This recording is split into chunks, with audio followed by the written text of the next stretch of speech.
What is up, rockers of the Rock Nation? This is your fellow rocker, Rockerman X here. And, well, I'm here tonight, 12/16, or whenever this is uploaded, and whenever you guys watch it, my Super Smackdown live review. And for once, we finally got Smackdown live. Even though it may or may not last forever, because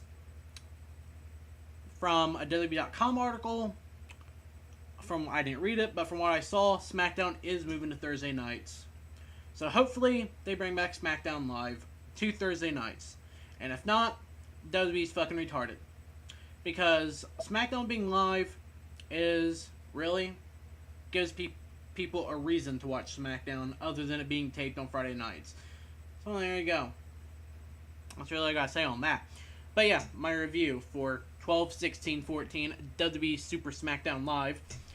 Really, like I said, I'm willing to go through the same format as I did with my Raw review. I talked about stuff first, then the matches. But for the first thing I really want to talk about tonight is we have Dean Ambrose versus Bray Wyatt in a boot camp match tomorrow night on Tribute to the Troops. And now, here's what I gotta say. I like the idea of them having that match tomorrow night, even though I kind of want to know what a boot camp match is. Even though I have a semi-idea, maybe, but I doubt it.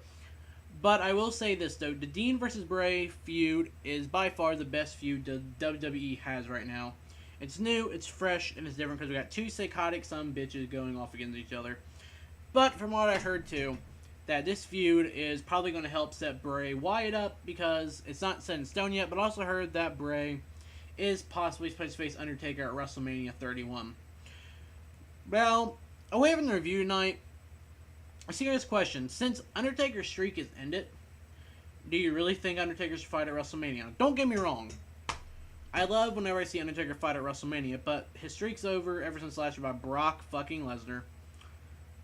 Even though I kind of wish it was either Sting who ended the streak or Undertaker just retired with the streak. But what do you guys feel on it? Honestly, I feel like it's a way of passing the torch, because as I always say, Bray Wyatt is possibly the new age Undertaker. But back to the Dean and Bray feud. As I said, it's new, it's fresh, and it's different, especially from what we've seen on TLC with the kendo stick being jabbed into Dean's eye, and the three tables, and just and the TV blowing up on Dean, just two psychotic son bitches. And I will say this, that if I watch Tribute to the Troops tomorrow, because I may not watch it to be honest, it'll only be for the Dean versus Bray Wyatt match. Yeah, you might call me disrespectful, but hey, what can I say? But now to something that happened later on in the night. And well, I will say that like I said, my Dean Ambrose and Bray Wyatt feud is the best feud, my favorite feud going on right now. So yeah, but here we come later on tonight. We have Seth Rollins versus Ryback, which is a match that did not happen. Because from that, Rusev, of course, I knew it was going to happen. For some reason, I knew it was going to happen that Rusev was probably going to interfere. I don't know why, if it's WWE's that predictable right now, or if it's just me being able to predict stuff easily. I don't know. But of course, Rusev interfered before the match, attacking Ryback during when Ryback was saying it's wake up, it's feeding time, or whatever. And I'm just like, really though? But I guess it makes sense really to have Ryback do that. And I will say this right fucking now.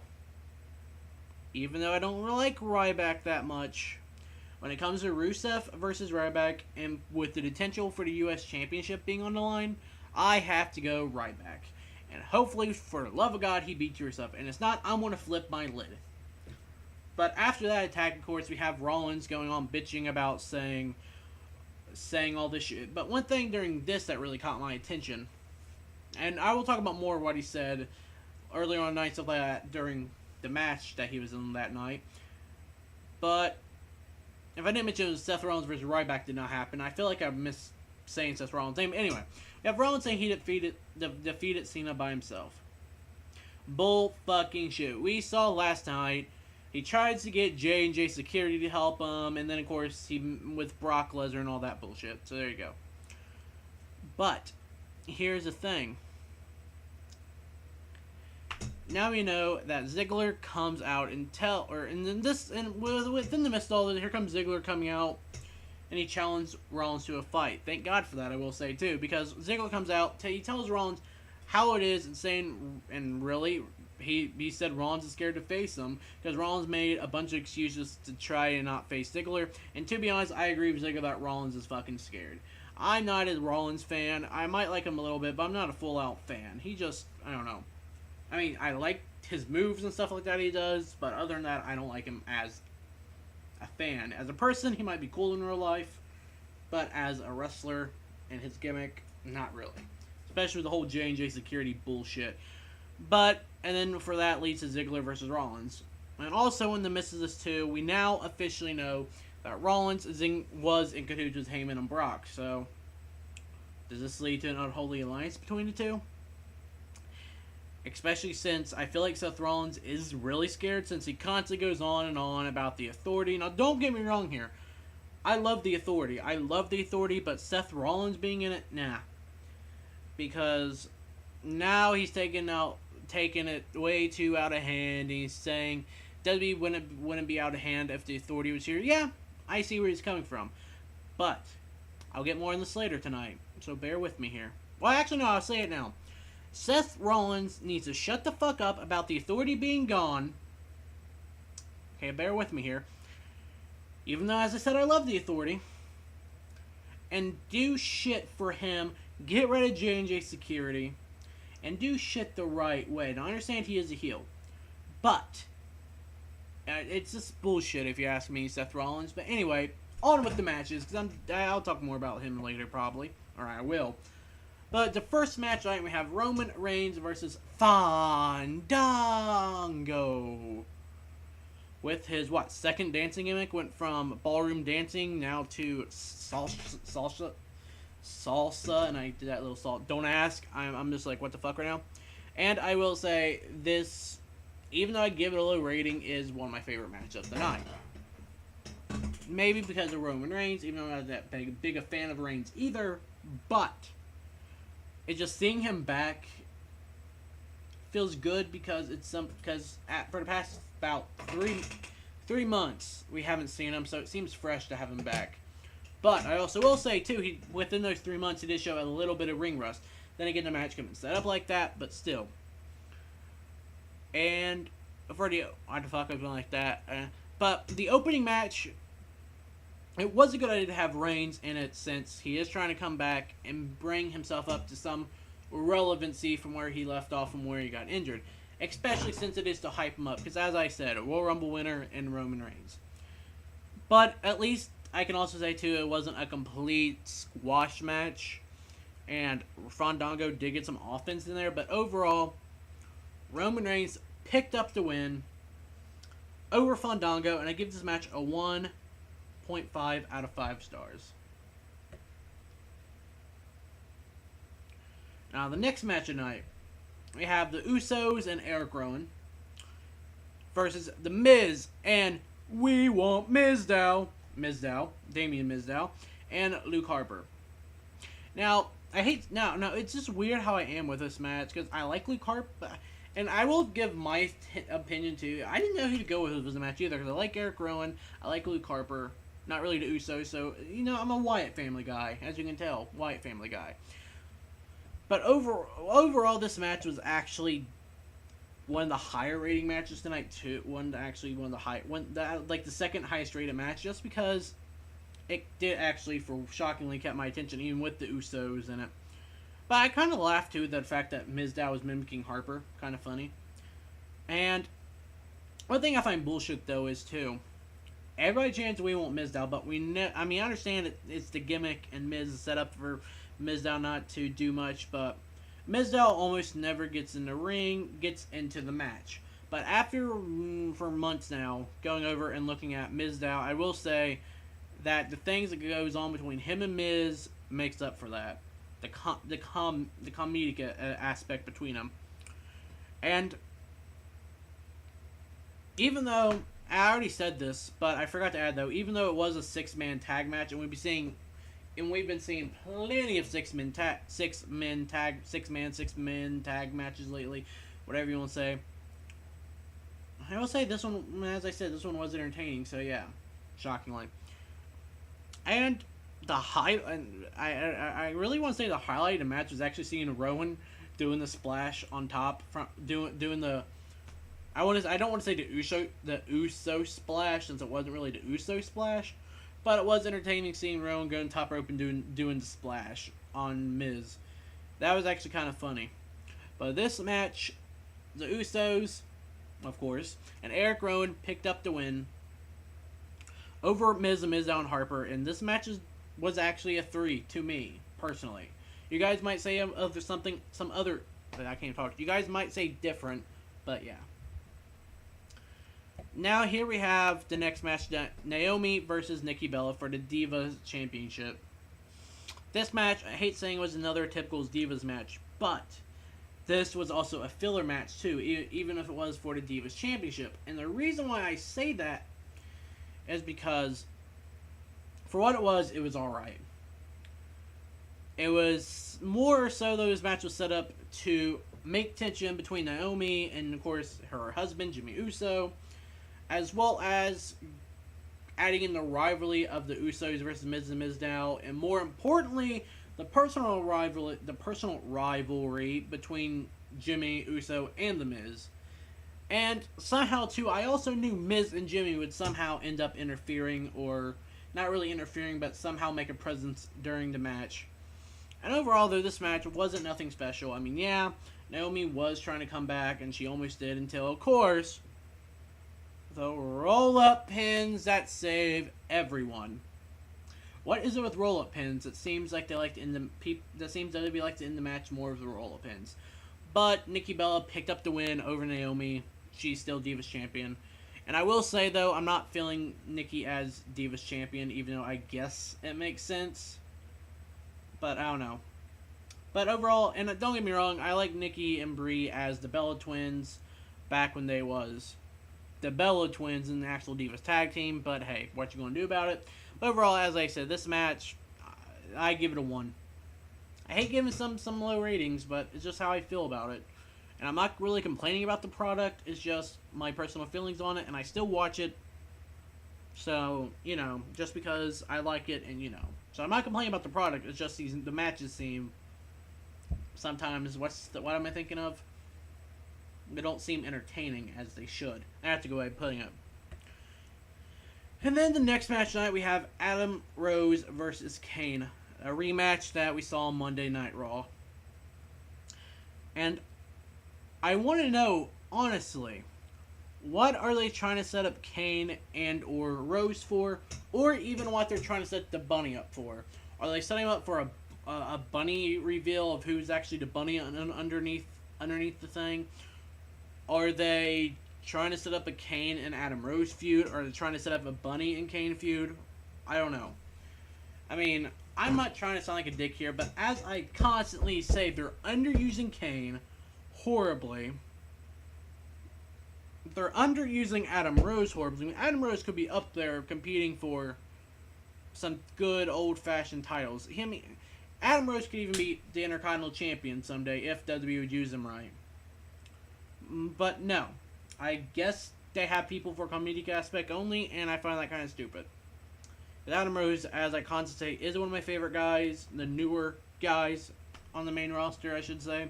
And of course, Kane is one of my old school favorites, so I don't know. But overall, this match was nothing special, and I give it a 0.5. There's my rant on that, too. I'm not trying to sound like a dick, as I said, but hey, what you gonna do? And now we have the main event of the night, which was the highest rated match tonight. It wasn't 5-star, but I'll get more on that here in a minute.